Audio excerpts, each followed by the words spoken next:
Assalamualaikum warahmatullahi wabarakatuh.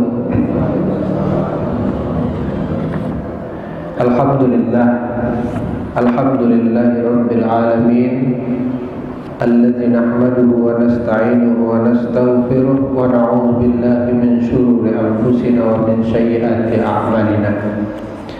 May yahdihillahu fala mudilla lahu wa may yudlilhu fala hadiya lahu. Asyhadu an la ilaha illallah wahdahu la syarika lah wa asyhadu anna sayyidana Muhammadan abduhu wa rasuluh sallallahu alaihi wasallam la nabiyya wa la rasula ba'da amma ba'du. Bapak-bapak hadirin, ibu-ibu yang dirahmati oleh Allah Subhanahu wa taala. Alhamdulillah, kita bersyukur kehadiran Allah. Pagi hari ini kita diberikan nikmat oleh Allah. Kita bisa sama hadir salat subuh berjamaah di masjid. Kita diberikan kesempatan bisa duduk i'tikaf menunggu waktu syuruk. Ini adalah nikmat yang sangat luar biasa. Alhamdulillahirabbil alamin. Allahumma shalli ala sayyidina Muhammad wa ala ali sayyidina Muhammad.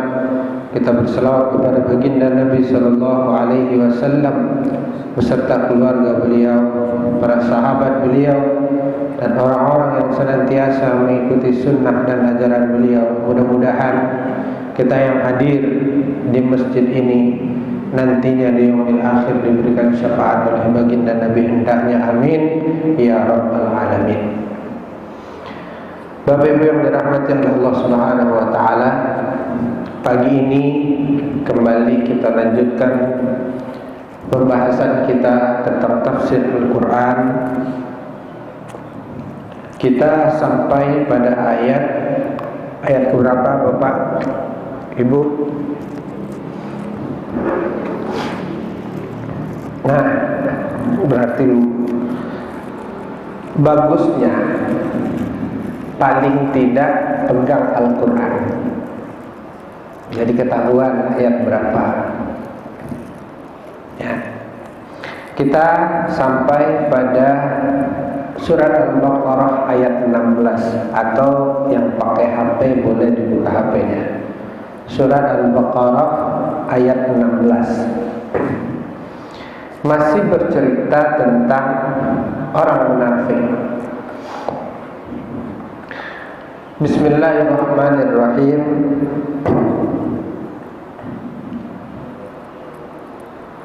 Ulaika alladzina ishtaraw ad-dhalalata bil huda fama rabihat tijaratuhum wa ma kanu muhtadin.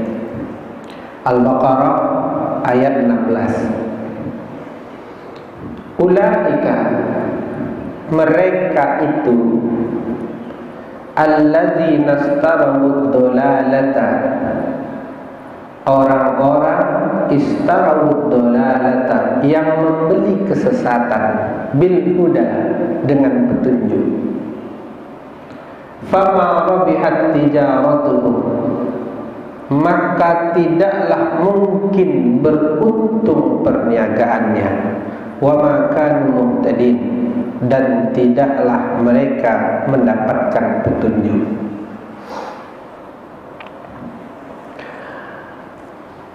Sebelum kita bahas ayat ini, kita ulang sedikit. Di awal Al-Quran itu, awal surat Al-Baqarah, Allah Subhanahu wa ta'ala menjelaskan tentang 3 model manusia. Yang pertama, orang-orang yang bertakwa. Tandanya ada dari ayat 1 sampai 5. Yang kedua, orang kafir. Penjelasannya ada di ayat 6 dan 7. Lalu kemudian Allah menjelaskan tentang orang munafik. Penjelasannya ada di ayat 8 sampai 15.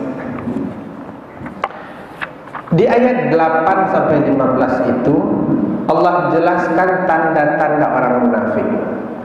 Apa saja? Yang pertama, Wa minan nasi may yaqulu amanna billahi wa bil yaumil akhir wa ma hum bimu'minin. Orang munafik itu mereka mengaku beriman tetapi sebetulnya enggak beriman. Itu orang munafik. Mereka ingin menipu Allah dan orang-orang yang beriman. Ya. Fi qulubihim maradun, di dalam hati mereka ada penyakit. Ya. Walahum azabun alim bima kanu yaksibun. Mereka dapatkan azab yang pedih karena mereka suka berbohong. Mereka ngaku beriman tapi enggak beriman. Ya. Suka menipu orang yang beriman. Dalam hatinya ada penyakit, suka berbohong. Itu orang munafik. Ayat 11, wa idza qila lahum la tufsidu fil ardh, ketika dikatakan mereka jangan kalian berbuat kerusakan di muka bumi, jangan kalian melakukan dosa. Orang munafik itu suka melakukan dosa, suka berbohong, suka berzina, suka ninggalin sholat, suka berdosa. Itu orang munafik. Ya. Terus wa idza qilaqul ladzina amanu, kalau mereka ketemu sama orang beriman, mereka ngaku beriman. Tapi kalau sudah ketemu sama komplotannya, ya, wa idza khalau ila sayatinihim, kalau mereka sudah ketemu kembali kepada kelompoknya, udah ketemu gengnya, qalu inna ma'akum, kami bersama kamu. Jadi kalau bareng kita orang beriman, ya mereka ikut. Tapi kalau sudah balik ke kelompoknya, gengnya yang mungkin suka maksiat, mereka lakukan maksiat juga. Itu orang-orang munafik. Lalu dijelaskan oleh Allah dalam ayat 16 ini, ulaikal ladzina istarawud dhalalata bil huda. Orang-orang munafik itu alladzina istarawud dhalalata bil huda, suka kepada kesesatan dibandingkan petunjuk. Jadi mereka lebih suka terhadap kemungkaran, kesesatan. Artinya apa? Orang munafik itu adalah orang Islam. Makanya orang munafik itu ada dua. Pertama, munafik hakiki, orang kafir pura-pura masuk Islam. Itu munafik hakiki. Dia sebetulnya nggak masuk Islam, tapi hanya pura-pura saja, karena ada tujuannya. Biasanya kalau sekarang itu karena pernikahan atau semacamnya lah.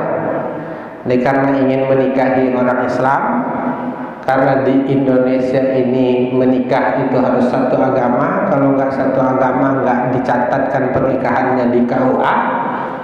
Maka akhirnya ya harus salah satu masuk ke dalam agama yang lain. Nah biasanya kalau non muslim dia pura-pura masuk Islam, buat KTP saja agar bisa menikah. Tapi setelah itu ya memang mereka itu nggak Islam. Itu namanya munafik hakiki. Dia orang kafir. Dia inilah yang kekal di neraka. Orang kafir yang pura-pura masuk Islam. Yang kedua, munafik hijazi. Apa itu? Mereka orang Islam tapi tak mengamalkan Islam. Suka kepada kesesatan, suka kepada maksiat, sholat kagak, puasa kagak, zakat kagak, suka berbohong. Ya. Ini yang disebut dengan munafik. Nah, ini yang dijelaskan oleh ayat ini. Ulaikal ladzina ishtaraw ad-dalalata bil huda. Mereka itu membeli kesesatan dengan petunjuk, suka kepada kesesatan dibandingkan dengan hidayah. Nah, jadi ayat ini ditujukan kepada orang-orang Islam yang dia tidak mengamalkan Islam. Banyak di kita hari ini, banyak sekali.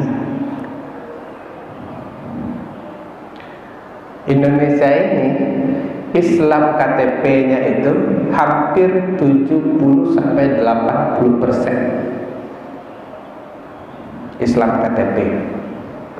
Islam tapi nggak mempedulikan sholat, nggak mempedulikan puasa, nggak mempedulikan aurat, nggak mempedulikan halal haram.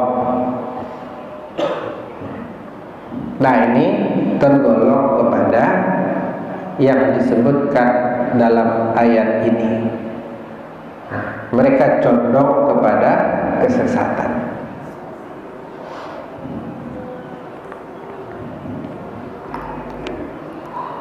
Dan memang dulu sejarahnya ada. Di zaman kaum Samud itu dikatakan di dalam Al-Quran, wa amma samuda fahadainahum fastahabbul ama 'alal huda. Orang-orang Samud itu dulu dikasih hidayah oleh Allah, tetapi kemudian mereka lebih suka kepada kesesatan dibandingkan petunjuk. Sama kayak banyak orang hari ini yang setelah masuk Islam atau terlahir sebagai orang Islam, tapi dia lebih suka kepada larangan-larangan Allah.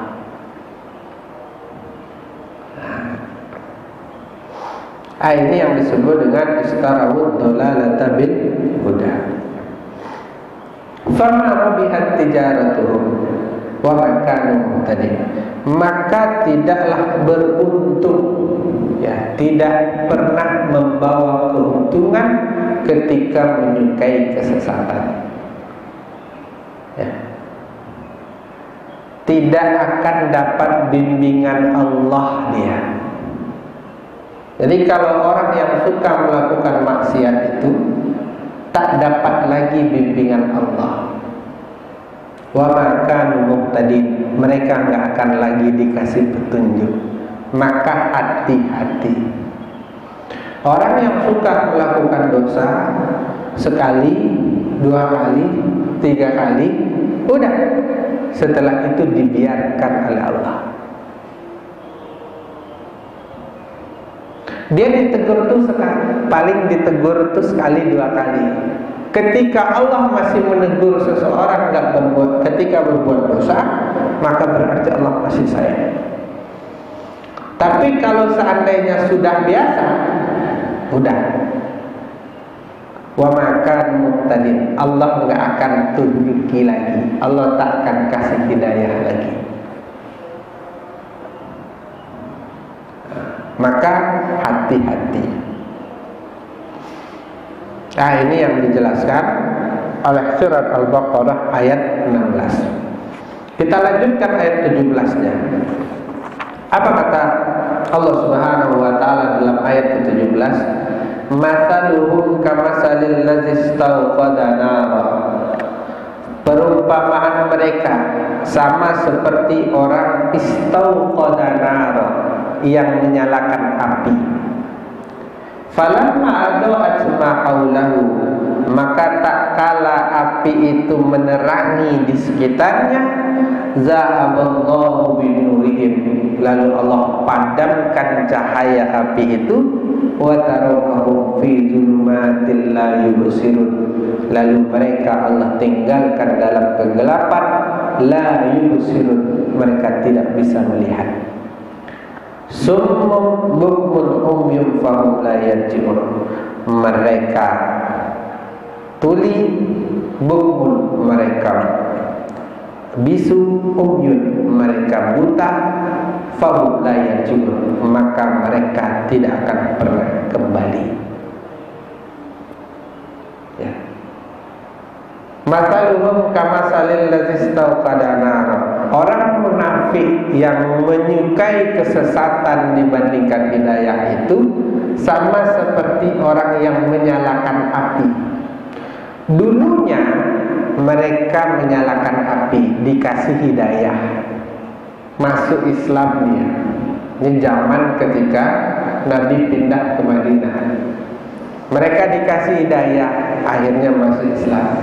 Tapi ketika dia sedang masuk Islam, suka kepada kesesatan, ya, falamma adaat ma haulahu, ketika api yang ada di dalam dadanya itu, hidayah yang ada di dalamnya itu hampir membuka, menyinari dirinya, tapi kemudian mereka suka kepada kesesatan, zahaballahu binurihim, Allah hilangkan cahaya yang ada di dalam dadanya itu.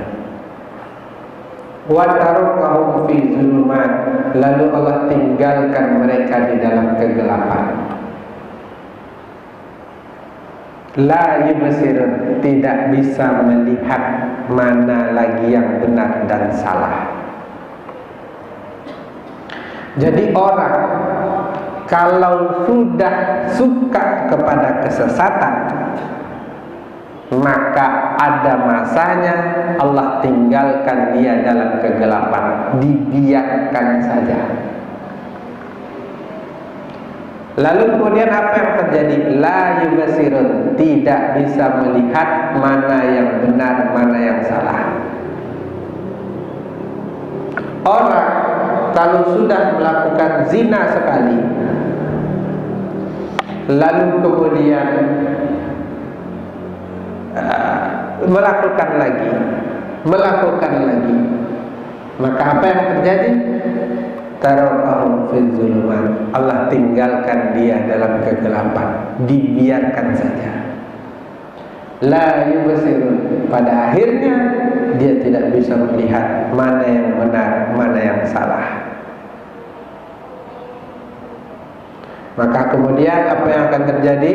Summu buhum umyun fahum la yarji'un, mereka tuli, tak bisa lagi mendengar nasihat orang, ya. Buhum, mereka bisu, tak bisa lagi menyampaikan kebenaran karena mereka juga termasuk golongannya. Umyun, mereka udah buta, fahum la yarji'un, maka mereka tidak bisa melihat lagi. Buta di sini bukan buta fisik, tetapi buta hati, ya, buta hati. Ya. Fa'innahum la ta'mal, ya, mereka itu tidak buta fisik, walakin ta'ma qulub, ya, tetapi hati mereka yang buta. Maka harus betul-betul hati-hati kita.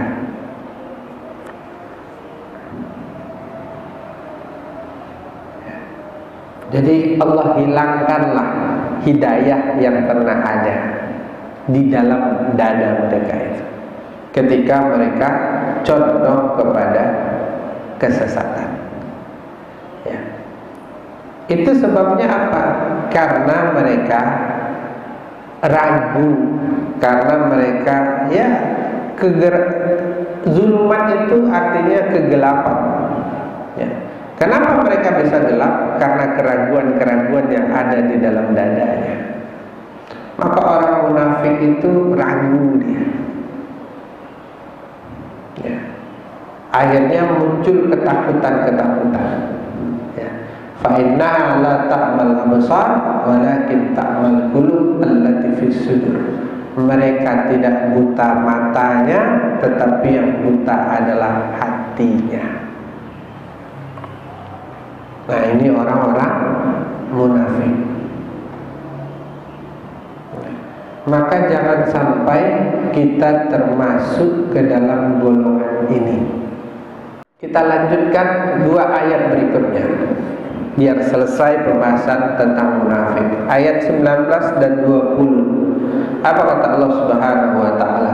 Tadi orang munafik itu diumpamakan seperti istaiqadha nara, yang menyalakan api, lalu apinya Allah padamkan, lalu mereka ditinggalkan di dalam kegelapan. Aw kasayyibin minas sama, atau perumpamaan mereka itu seperti air hujan minas sama, air hujan yang turun dari langit. Fihi zulumat, yang padanya ada kegelapan. Coba bayangkan, dia berada di tengah hujan. Orang munafik itu berada di tengah hujan malam hari. Fihi zulumat, sangat gelap. Waraqdun, ada guruhnya. Wabarkun, ada kilatnya. Jadi mereka seolah-olah orang munafik itu sedang berada di tengah hujan yang dalam kegelapan malam, ada kilatnya, ada petirnya. Ketakutan itu orang munafik, takut dia, sangat takut. Makanya dulu ketika turun ayat itu, mereka merasa ayat itu untuk mereka, menggigil untuk mereka. Dia orang munafik di zaman Rasul itu, kalau seandainya ada turun ayat, itu mereka seolah-olah ayat itu untuk mereka. Akhirnya mereka ketakutan terus. Yaj'aluna asabi'ahum fi azanihim minas sawa'iqi. Mereka telah letakkan telinga mereka, jari mereka di telinga mereka karena takut. Hadzarul maut, takut mati. Jadi orang munafik itu dia takut, ya, ketakutan mereka, ya. Wallahu muhitun bil kafirin, dan Allah meliputi orang-orang kafir. Ketakutan mereka itu, ya, tidak membuat mereka tidak diliputi Allah. Allah berkuasa terhadap mereka. Jadi walaupun dia mau munafik, mau kafir, mau muslim, Allah meliputi semuanya. Jadi walaupun dia seolah-olah umpamanya, oh dia takut ini itu, Allah enggak akan meliputi mereka, enggak. Allah tetap meliputi mereka. Ya. Jadi orang munafik itu takut mati. Takut mati dia. Kalau kita orang beriman, enggak ada takutnya, Pak. Enggak ada kita takut mati. Kapan saja siap. Kenapa? Karena enggak ada beda mati dan hidup bagi kita, sama saja. Tapi kalau orang munafik, karena dia banyak dosa, maka takut dia mati. Yakadul barqu yahtafu absarahum, hampir-hampir kilat itu menyambar penglihatan mereka. Kullama adaa lahum masawfi, tak kala ada cahaya sedikit, masawfi, mereka berjalan. Wa idza aslama alaihim, kalau seandainya mereka udah gelap lagi, qamu, mereka kembali berdiri, takut. Walau sya'allahu la zahaba bisam'ihim wa absarihim, kalau Allah ingin, Allah akan hilangkan pendengaran mereka dan penglihatan mereka. Innallaha ala kulli syai'in qadir, sesungguhnya Allah Maha Kuasa terhadap segala sesuatu. Ada yang menafsirkan ayat ini bahwa nanti di hari akhirat setiap orang itu akan dikasih cahaya. Jadi setiap kita nanti di hari akhirat itu dikasih cahaya. Ya. Makanya, nah cahaya orang munafik itu hilang-hilang. Kalau dia dapat cahaya, dia berjalan. Kalau enggak, dia berdiri saja. Makanya dalam surat Al-Hadid dikatakan, yauma yaqulul munafiqina wal munafiqat lil ladzina amanu unzurna naktabis min nurikum. Ketika orang munafik berkata kepada orang-orang yang beriman, unzurna, tunggu kami, naktabis min nurikum, kami ingin mengambil sedikit dari cahaya kamu.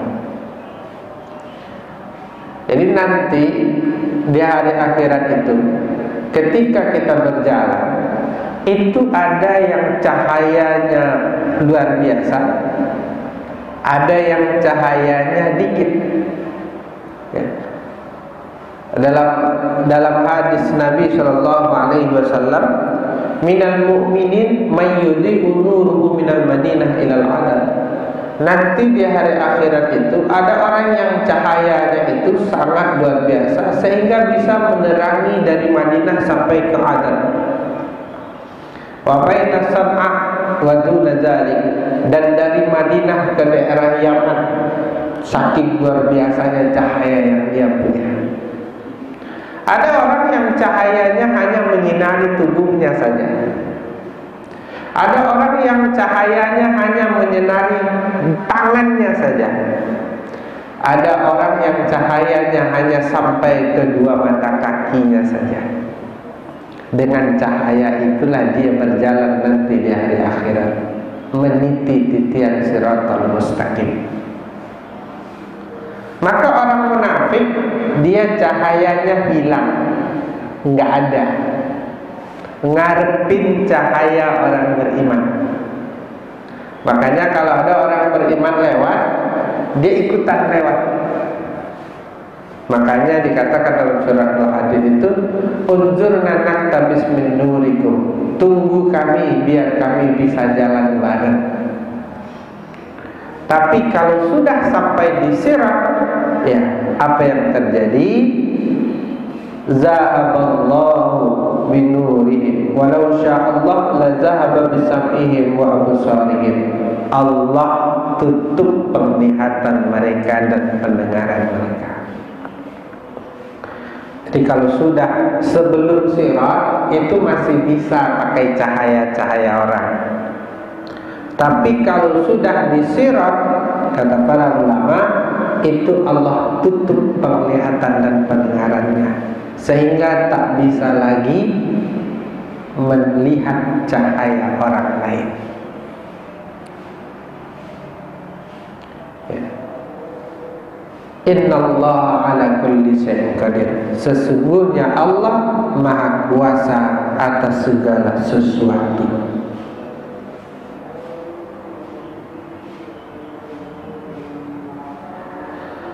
Jadi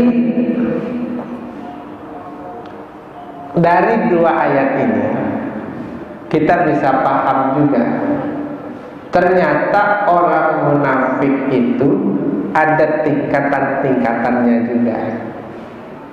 Tingkatan yang pertama ayat 17-18, istaiqadana, mereka seperti menyalakan api, lalu Allah padamkan api itu. Atau perumpamaan yang kedua 19-20, apa itu? Mereka berada di dalam ketakutan yang luar biasa, kegelapan. Nah, jadi orang munafik itu ada dua. Yang pertama munafik hakiki, tadi yang pura-pura masuk Islam, itu kekal di neraka. Yang kedua munafik majazi. Munafik majazi ini ada dua juga, ya. Yang munafiknya enggak terlalu frontal, ada yang munafiknya sangat frontal. Yang sangat frontal itu yang dijelaskan dalam ayat 19-20 ini. mereka betul-betul berada di dalam kegelapan. Orang kafir pun begitu. Ada dua model orang kafir. Orang kafir itu ada dua model. Ya. Pertama, orang kafir yang berbuat baik. Ada orang kafir berbuat baik, ada. Walladzina kafaru a'maluhum kasarabin biqi'atin yahsabuhu zam'a'u ma'a hatta idza ja'ahu lam yajidhu syai'an. Orang kafir yang sering berbagi, orang non-muslim yang suka memberi, yang baik sama banyak orang. Amalan mereka, a'maluhu kasarabin biqi'ah, amalan mereka itu sama seperti fata morgana. Yahsabu zam'anu ma'a, ya, mereka menyangka dahaganya itu bisa hilang karena air, ya, tetapi nggak dapat apa-apa. Itu orang kafir. Dia baik, tetap nggak dapat apa-apa karena kebaikannya itu hanya sebatas fata morgana saja. Ada orang kafir yang frontal, yang betul-betul berada di dalam kegelapan.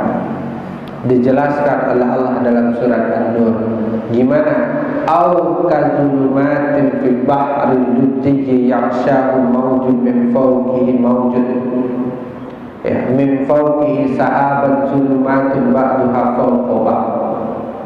Orang kafir yang frontal itu diibaratkan mereka berada di dalam laut yang dalam, sangat gelap.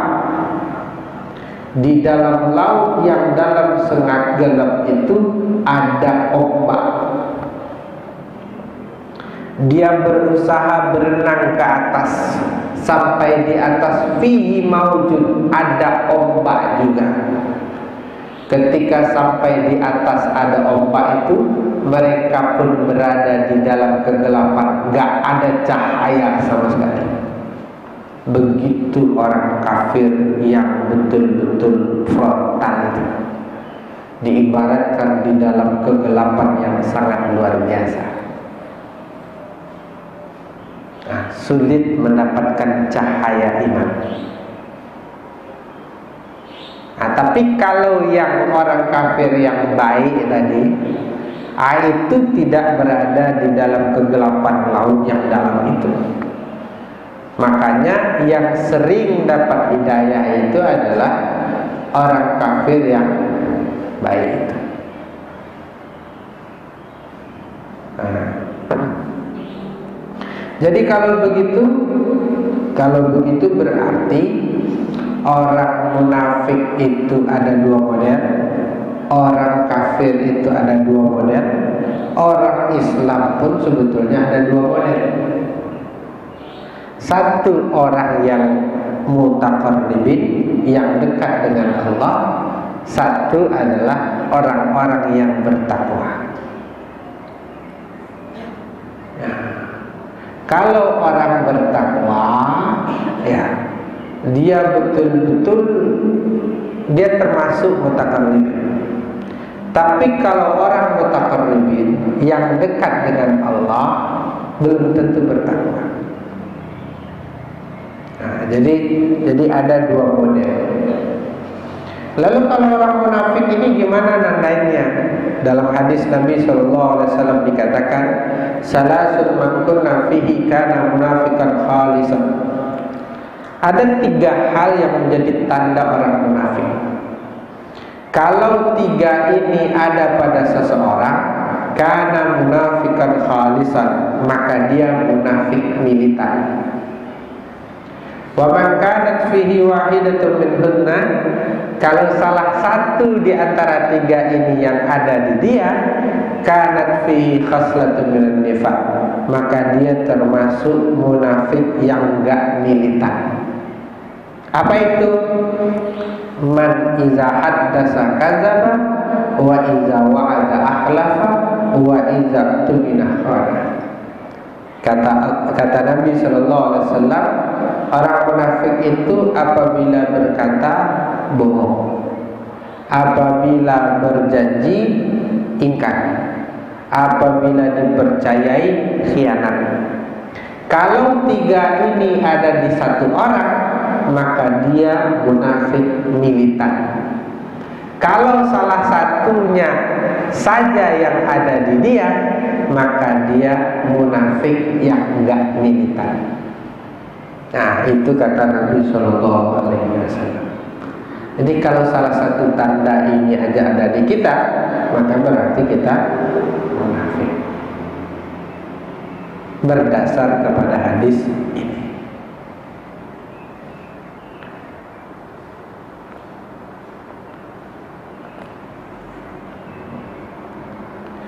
Walau sya'allahu la dhahaba bi sam'ihim wa absarihim. Kalau Allah menghendaki, Allah akan menyiapkan pendengaran dan penglihatan mereka.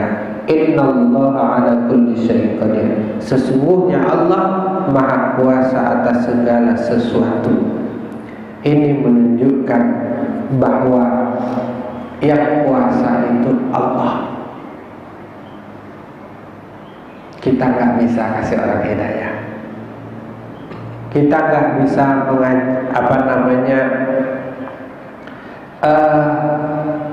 mengatur orang, nggak bisa.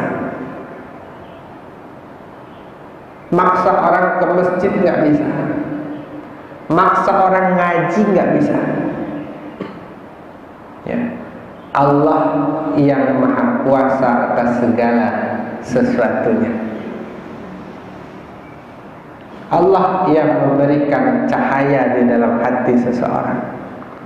Allah pula yang menutup cahaya tersebut. Maka artinya apa? Orang munafik itu biasanya disebabkan karena dosa-dosa yang dia lakukan. Sekali melakukan dosa, terus lakukan lagi, terus lakukan lagi, sampai akhirnya Allah tutup cahaya di dalam hatinya. Maka jangan sampai kita termasuk ke dalam golongan orang tersebut. Maka ketika kita masih ditegur oleh Allah, maka berarti Allah masih sayang. Jangan terlalu jauh. Jangan sampai kita dapat istidraj. Apa itu istidraj? Allah kasih kita nikmat, tapi nikmat itu membuat kita malah makin banyak dosa. Itu istidraj. Dia dalam bentuk nikmat, tetapi sebetulnya itu adalah azab. Dikasihnya kita duit terus, harta tambah banyak, ngalir terus, tapi harta itu justru digunakan oleh kita, oleh keluarga kita untuk apa-apa yang dilarang Allah. Nah, itu namanya istidraj. Bapak Ibu yang dirahmati Allah Subhanahu wa taala, jadi ini pembahasan pertama di dalam Al-Qur'an.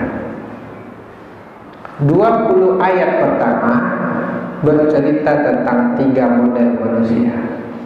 Yang pertama orang beriman, ayat 1 sampai 5. Inilah orang-orang penghuni surga. Ayat 6 dan 7 bercerita tentang orang munafik. Ayat 8 sampai 20 ayat 6 dan 7 bercerita tentang orang kafir. Ayat 8 sampai 20 bercerita tentang orang munafik. Jadi penjelasan tentang orang munafik itu lebih banyak dibandingkan penjelasan tentang orang kafir dan orang beriman. Karena orang munafik ini paling banyak karena berbahaya. Karena orang munafik ini paling banyak tandanya. Nanti ini baru sedikit penjelasan orang munafik. Setiap penjelasan tempat orang munafik di dalam Al-Quran itu masing-masing tandanya beda-beda, karena saking banyaknya tandanya. Jadi saking banyaknya tandanya orang munafik itu, setiap berbicara tentang orang munafik, itu penjelasannya beda. Penjelasannya beda. Nah, kalau orang beriman penjelasannya itu aja. Ya, dia sedekah, dia puasa, dia ini, dia itu. Tapi kalau orang munafik enggak. Penjelasannya beda. Saking banyaknya modelnya orang munafik itu. Nah, di surat Al-Baqarah awal ini paling tidak tadi mereka mengaku beriman tapi tidak beriman. Mereka suka menipu orang-orang beriman. Mereka dalam hatinya ada penyakit. Mereka suka berbohong. Mereka suka melakukan dosa. Mereka kalau ngumpul bareng kita ngaku beriman, tapi kalau sudah balik ke tempat mereka, udah mereka nggak beriman lagi. Imannya adanya cuman bareng orang beriman saja. Kalau nggak bareng orang beriman, nggak beriman juga. Lain di mulut, lain di hati. Ngomong sama kita lain, ngomong sama orang lain. Orang-orang seperti ini, maka mereka seperti menyalakan api.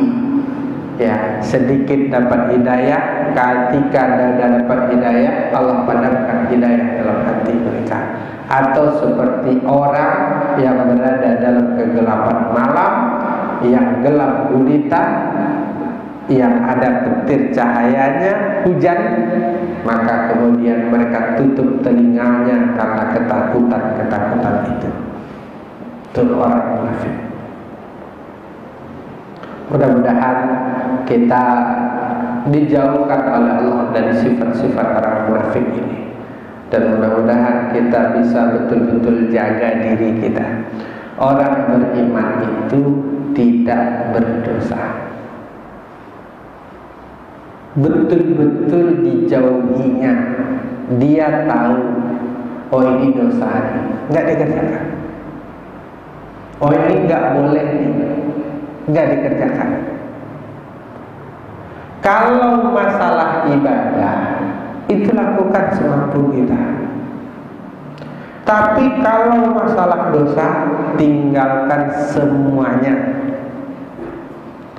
Kalau ibadah semampu kita, semampu kita saja.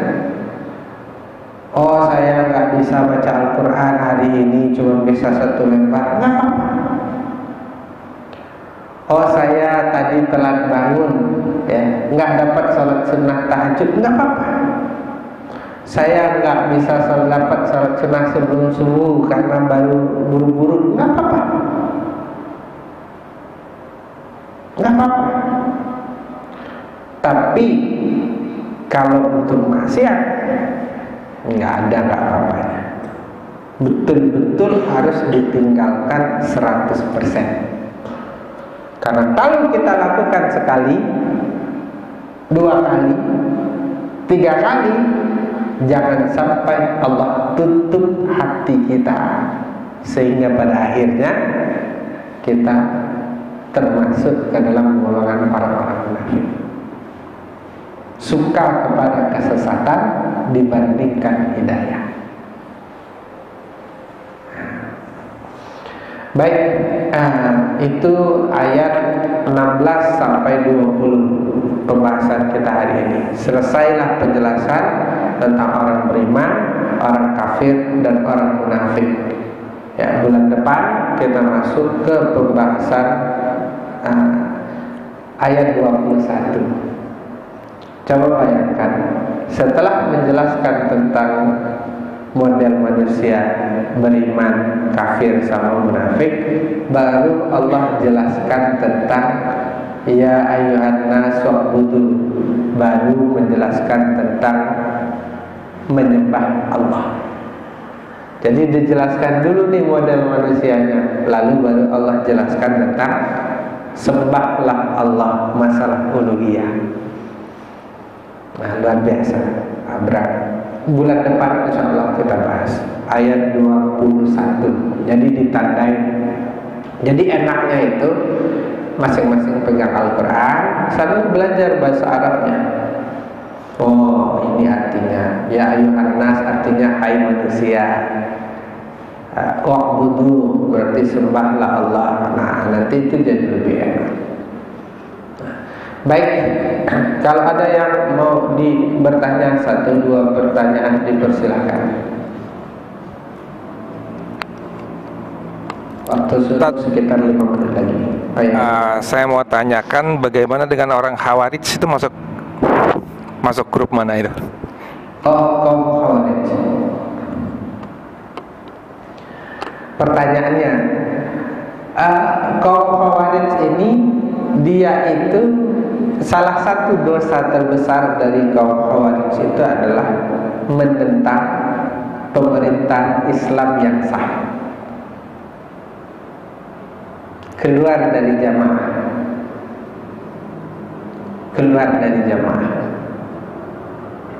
dan itu keluar dari jamaah itu merupakan salah satu dosa besar. Jadi pemberontak itu hukumnya haram kalau pemerintahnya Islam.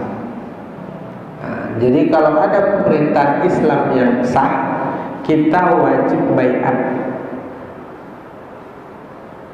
Nah, cuman sekarang kan nggak ada pemerintahan Islam yang sah. Nah, jadi kalau Khawarij itu dia termasuk kemana? Dia termasuk kepada golongan orang munafik. Kenapa? Karena menentang perintah Allah. Apa itu? Alaikum bil jamaah. Perintah untuk ikut kepada pemerintahan Islam yang sah, berjamaah. Ada sebuah hadis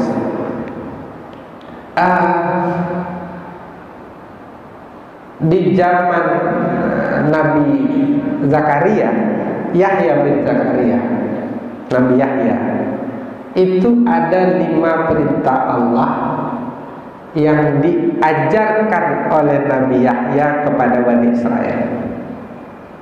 Yang pertama, dirikan salat. Yang kedua, puasa. Yang ketiga, berbuat baik. Yang keempat, bersedekah. Yang kelima, berjamaah. Jadi jangan keluar dari jamaah, nggak boleh keluar dari jamaah. Makanya Nabi itu mewanti-wanti. Biasanya yang keluar dari jamaah itu yang ditangkap oleh serigala.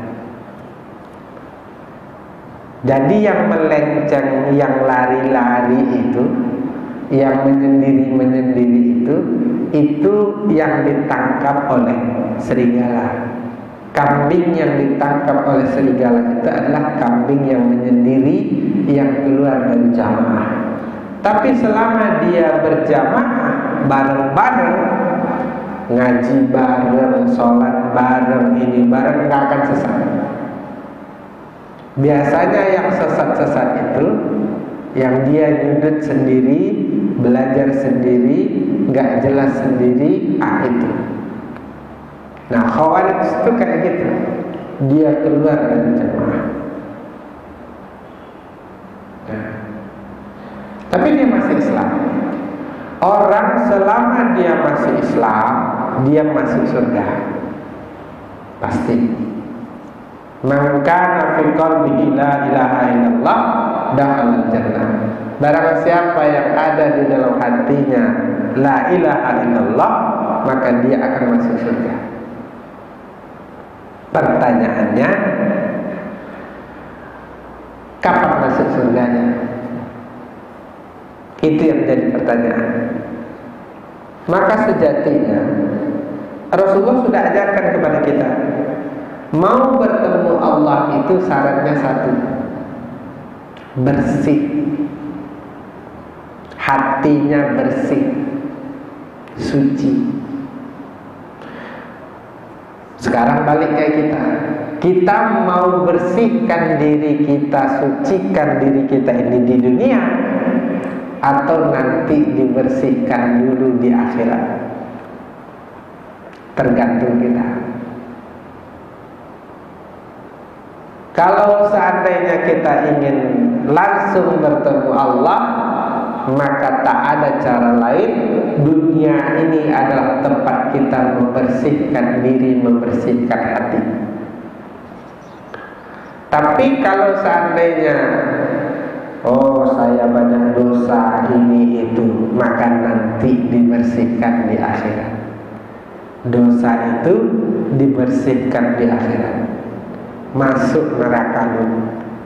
Kalau udah bersih, baru bisa bertemu Allah, bisa masuk surga. Nah, orang kafir dia termasuk ke dalam golongan orang munafik. Nah, baik, masih ada pertanyaan? Ya, silakan, boleh Pak.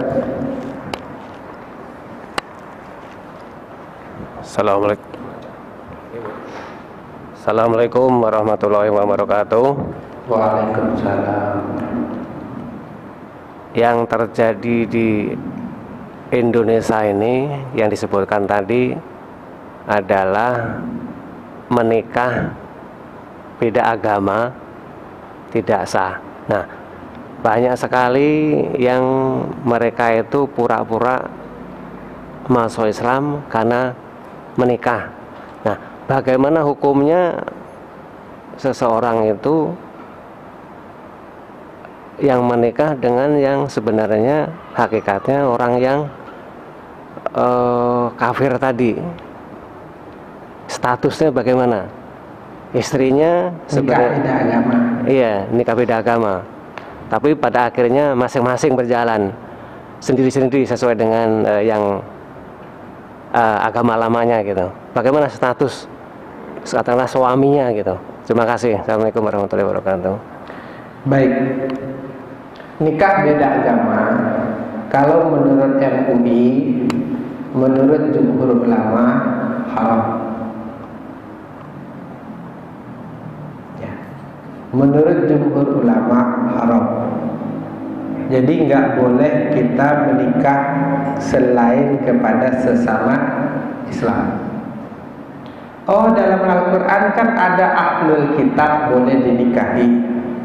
Pertanyaannya, ahlul kitab itu masih ada sampai sekarang apa tidak? Itu diperdebatkan oleh para ulama. Ya, kebanyakan justru mengatakan ahlul kitab itu sudah tidak ada. Kalau tertutup dengan hadisnya, dan hadisnya ada, ayatnya juga ada, la yuqbalullahu dinan illa Islam. Allah nggak akan terima agama kecuali Islam. Dengan begitu apa? Artinya kalau sudah Islam sudah sempurna, maka tak ada lagi agama kecuali Islam yang diterima. Ini harus jadi akidah kita, harus jadi masuk ke dalam dada kita, sehingga dengan begitu nggak ada bahasa-bahasa. Sekarang itu lagi viral, banyak sekali teman-teman dari liberal itu kemarin baru diskusi semua agama masuk surga.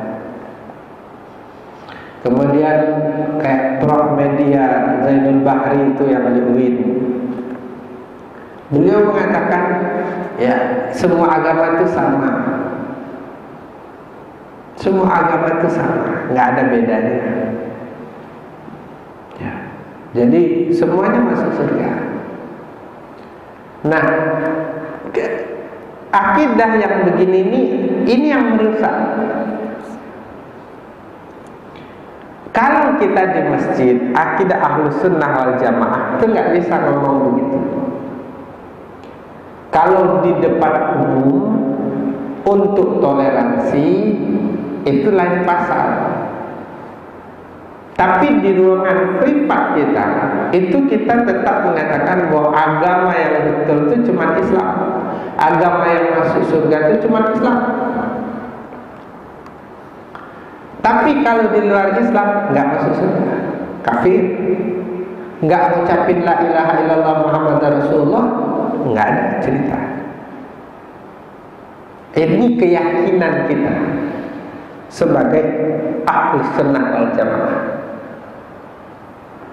Lalu bagaimana pernikahan dengan non-muslim? Ya, pernikahan dengan non-muslim haram hukumnya. Nggak boleh laki-laki muslim menikahi perempuan non-muslim. Nggak boleh perempuan muslim menikahi laki-laki non-muslim. Walaupun ada pendapat sebagian kecil ulama yang membolehkan laki-laki muslim menikahi Ahlul Kitab. Ahlul Kitab di sini yang dianggap Ahlul Kitab itu adalah Yahudi dan Nasrani. Artinya apa? Kalau sama orang Yahudi dan orang Kristen boleh nikah. Itu kata teman-teman liberal. Tapi itu pendapat yang maaf mungkin sangat kecil sekali ulama yang mengatakan boleh. Hanya ulama-ulama yang bermasalah lah. Kalau di Indonesia kayak Prof. Musda Mulia, ya itu boleh tuh, nikah beda agama boleh. Tapi ya sama Ahlul Kitab Yahudi dan Nasrani. Kalau Hindu Buddha nggak boleh, tetap haram. Nah, tapi kalau saya jawabnya nggak gitu. Penduduk Indonesia ini 250 juta, kata Iwan Fals. 85%-nya orang Islam. Kenapa yang non-muslimnya kelihatan kayak nggak ada orang Islam aja? Nah, itu aneh. Kenapa yang non-muslim yang dia suka? Ini orang ada 100 orang, 12 orang non-muslim, ya. 88 orang Islam. Kenapa yang salah satu dari 12 ini yang dia suka, enggak salah satu dari yang 88 ini? Kan lucu. Orang Muslim walaupun dia kecil, dekil, hitam, itu jauh lebih baik dibandingkan dengan non-Muslim. Jadi menikah dengan non-muslim hukumnya haram menurut Majelis Ulama Indonesia dan Jumhur Ulama. Itu poin pertama. Yang kedua, lalu bagaimana dengan orang yang pura-pura masuk Islam? Kalau dia mengucapkan 2 kalimat syahadat dengan hatinya, maka dia sudah masuk Islam. Mau dia setelah itu menikah dengan orang Islam, maka berarti pernikahannya sah. Kebanyakannya awalnya dia betul masuk Islam, tapi agama Islam itu bagi orang non-muslim itu berat. Kenapa berat? Harus sholat 5 waktu, harus ke masjid paling tidak sekali seminggu, harus sunat, harus zakat, harus puasa. Tapi bagi agama lain itu nggak ada. Orang Nasrani itu, orang Kristen itu sekali setahun aja ke gereja nggak apa-apa. Kita kan nggak bisa. Kita sholat 5 waktu, maka berat bagi mereka. Akhirnya apa? Akhirnya karena memang tidak dengan iman, sudah. Jadi kalau awalnya itu memang bahasanya itu, kalau dia pura-pura tidak dengan hati syahadatnya, maka berarti pernikahannya tidak sah. Tapi kalau dia dengan hati syahadatnya, dia dihitung sebagai. Lalu kalau dia orang Islam, terus dia tetap dia nggak sholat, nggak puasa, nggak ini, nggak itu, pernikahannya tetap sah. Tapi dia termasuk kepada golongan orang munafik. Karena selama dia masih mengucapkan syahadat, nggak sholat pun, ya tetap dihukum sebagai orang Islam. Nggak sholat pun tetap dihukum sebagai orang Islam. Oh, ada hadisnya, siapa yang meninggalkan sholat 3 kali maka dia dihitung kafir. Siapa yang meninggalkan Jumat 3 kali dia keluar dari agama Islam. Maksudnya bukan keluar secara hakiki, bukan, tapi dia tetap agamanya masih Islam. Lalu kalau betul dia cuma pura-pura saja, dia balik ke gerejanya, ke ininya, ke itunya, maka berarti pernikahannya tidak sah. Kalau pernikahannya tidak sah, maka berarti yang ada adalah perzinahan. Itu konsekuensinya. Yang ada adalah perzinahan. Yang ada adalah kumpul kebo. Maka akibatnya lahirlah anak-anak di luar pernikahan. Kalau ada anak-anak lahir di luar pernikahan, maka nanti pernikahannya nggak sah dinikahkan oleh bapaknya, harus dinikahkan oleh KUA. Nah, konsekuensinya banyak. Maka bagaimana cara yang paling bagus? Cara yang paling bagus, menikahlah dengan Muslim yang benar, yang baik. Karena menikah itu sekali seumur hidup dan luar biasa tantangannya.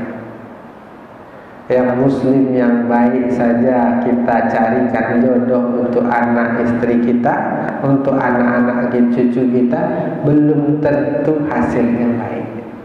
Apalagi yang non-Muslim. Jadi gitu kira-kira Pak. Jadi dilihat kondisi. Memang di Indonesia aturannya begitu.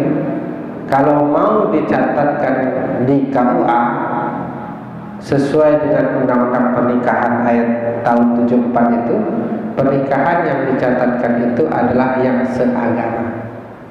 Kristen sama Kristen, Islam sama Islam, Hindu sama Hindu, ya. Makanya waktu pencatatan nikah Mahalini sama Rizky Febian yang pertama itu nggak diakui sama negara. Akhirnya ya Mahalininya masuk Islam.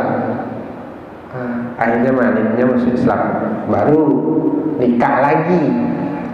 Nikahnya 2 kali tuh. Nikah pertamanya tidak dianggap sah oleh negara. Jadi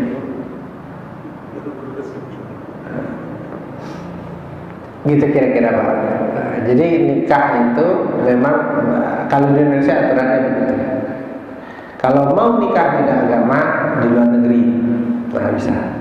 Jangankan beda agama, sejenis aja bisa. Kalau di kita kan ya. Baik, terima kasih banyak. Masih ada? Tidak ada. Terakhir ini kita berada di tanggal 6 Zulqa'dah. Zulqa'dah sudah masuk bulan Haram, persiapan haji, persiapan kurban. 1 bulan lagi lah kira-kira kita akan merayakan Idul Adha. Bagi yang punya keluasan rezeki, harta, persiapkan. Ya. Kurban cuma sekali setahun. 2-3 juta tidak akan mengurangi rezeki kita, insya Allah. Ya, kita belajar kepada ibu-ibu pemulung dan lain sebagainya yang mereka bisa sisihkan sedikit uangnya, mereka bisa berkurban. Kita yang mungkin punya gaji bulanan atau yang punya usaha, kadang-kadang sulit untuk berkurban. Kurban itu masalah panggilan hati. masalah berbagi, masalah kepedulian. Ya. Jadi jangan dianggap sebagai rutinitas. Kalau dianggap sebagai rutinitas, akhirnya berkorban agak malas. Tapi kalau dianggap sebagai ibadah, perintah Allah, maka insya Allah niat korbannya lebih kuat. Maka mari kita persiapkan, ya paling tidak satu keluarga satu, paling tidak satu keluarga satu. Baik, terima kasih banyak atas segala perhatian pagi ini. Mudah-mudahan apa yang kita sampaikan itu menjadi pelajaran buat kita bersama. Ya, mudah-mudahan kita dijauhkan Allah dari sifat-sifat munafik, kita dijaga oleh Allah supaya tidak melakukan dosa. Allah berikan cahaya dalam hati kita, karena yang menuntun kita hanyalah Allah Subhanahu wa Ta'ala. Terima kasih banyak. Yang benar dari Allah, yang salah saya sendiri. Kita tutup dengan doa kafaratul majelis. Subhanakallah wa bihamdika asyhadu an la ilaha illa anta astaghfiruka wa atubu ilaik. Mohon dimaafkan segala kesalahan. Wallahu muwaffiq lil haqq. Assalamualaikum warahmatullahi wabarakatuh. Alhamdulillah.